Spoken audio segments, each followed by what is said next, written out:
Here's all you have to do. Learn to work harder on yourself than you do on your job. Once I understood that philosophy, it totally changed my life. Work harder on yourself than you do on your job.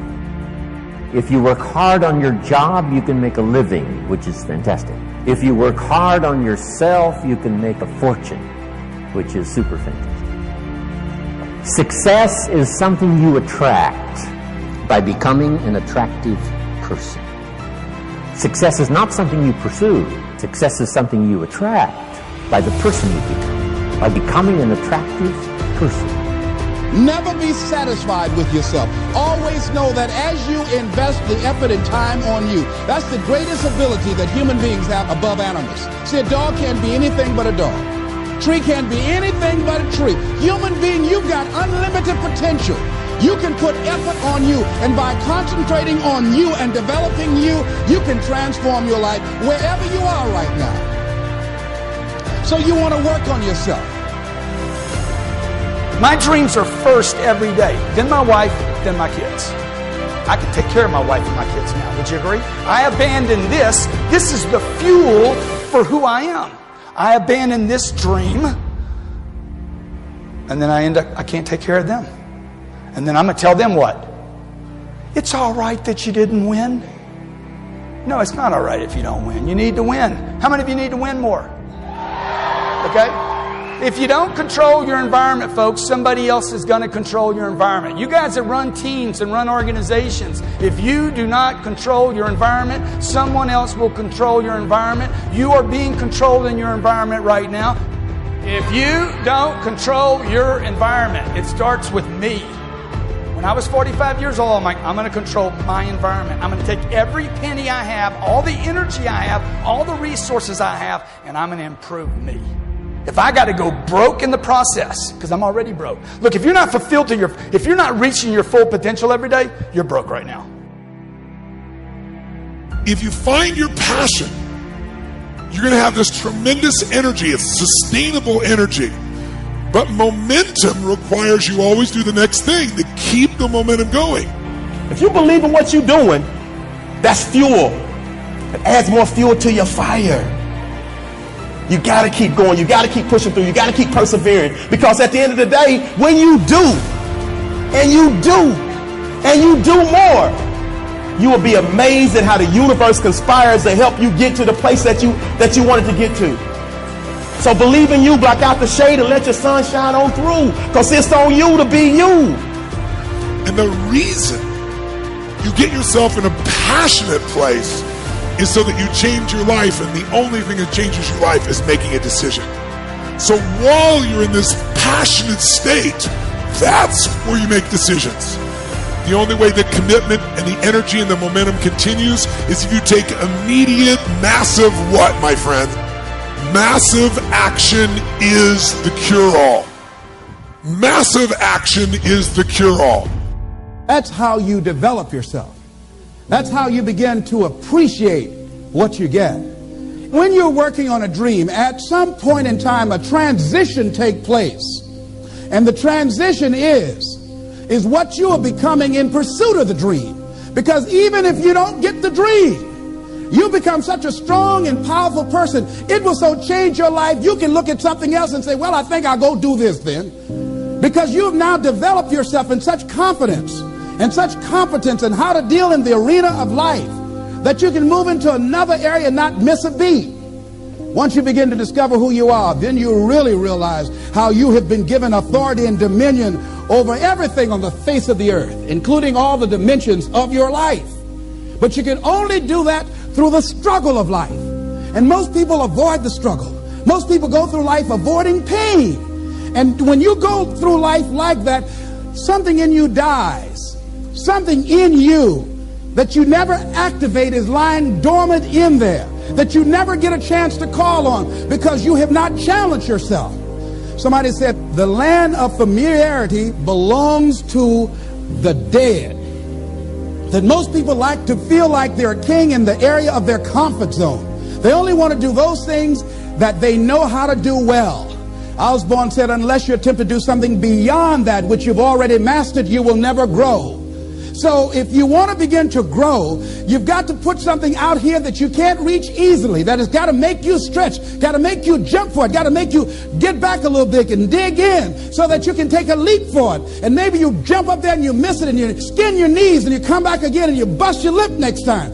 But you keep on, and through that process, you learn how to leap higher. You start challenging yourself to dig deeper, and then you discover some things about you that you don't know right now. Some talents that you have in you that you didn't know that you can do. If you want to begin to make your stuff happen for you, I think that it's very important that you start trusting yourself. Listen to yourself. Listen to that still small voice within you. Don't try and make everything logical. There's some things about life that defies logic, that you just can't explain how the outcome is going to be. I think that's why Paul said you've got to learn how to walk by faith and not by sight.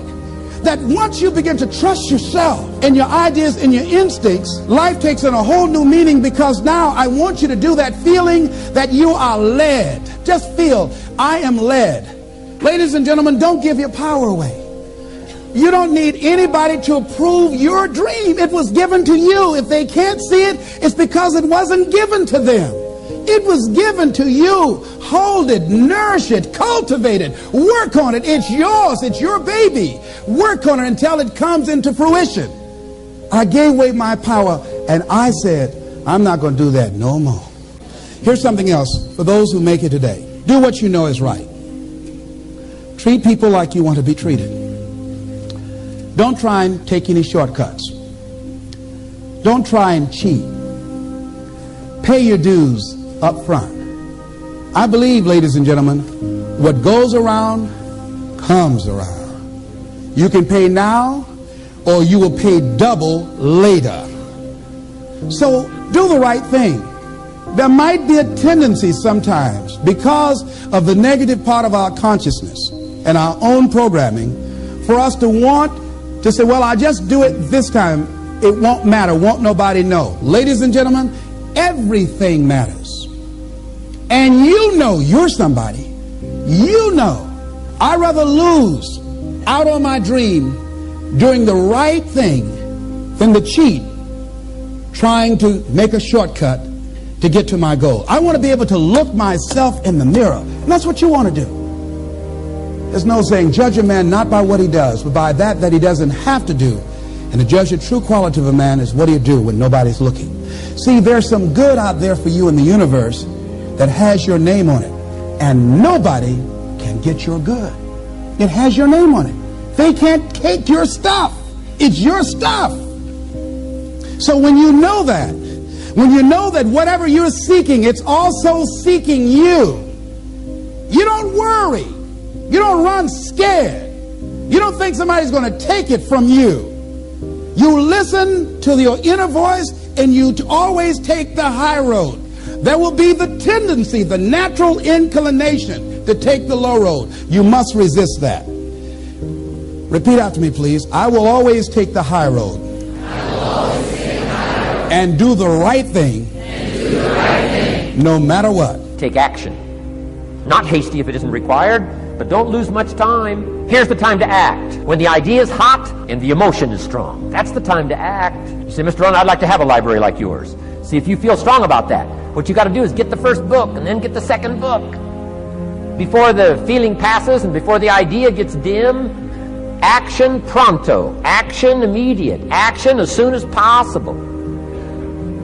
Because if you don't, here's what happens. We call it the law of diminishing intent. We intend to when the idea strikes us. We intend to when the emotion is high. But now if you don't translate that into action fairly soon, now the intent starts to diminish. And a month from now it's cold. A year from now, can't be found.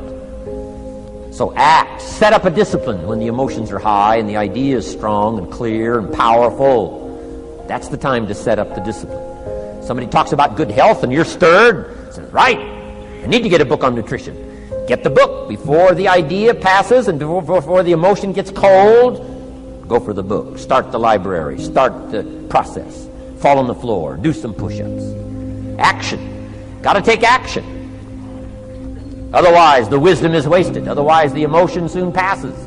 unless you put it into a disciplined activity. Capture it. Disciplines is called how to capture the emotion and how to capture the wisdom and translate it into equity. Disciplines. Now here's what's important about disciplines. All disciplines affect each other.